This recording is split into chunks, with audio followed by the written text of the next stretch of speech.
দেখি বাজারে দিতে আমার কাছে যাও। এখন তুমি যাও, টমির বাপ, তোমার মা এসেছে, তুমি ওকে নিয়ে যাও।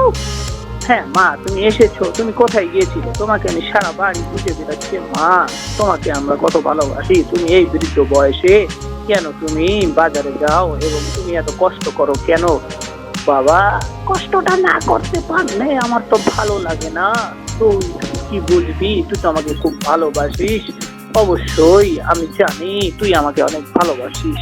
আমি জানি না মা, তোমাকে আমি খুব ভালোবাসি, তুমি জানো। তারপরে তুমি কেন এই শরীর খারাপ নিয়ে তুমি বাহিরে যাও?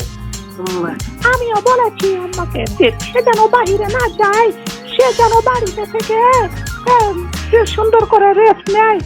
হ্যাঁ, তোমার বুদ্ধির বৌমা যেটা বলেছে তুমি সেটা করবে। তুমি খাবার শুবা মামা, তুমি এখন তুমি ঘুমাও, আমি তোমার জন্য খাবার বানিয়ে নিয়ে এসেছি। ও আমার কত সুন্দর ছেলে।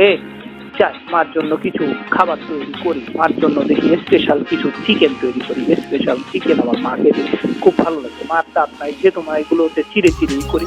এখন কিছু টমেটো কাটি, টমেটো খেলে মার অনেক উপকার হবে এবং শরীরটা ভালো থাকবে, গ্যাস হবে।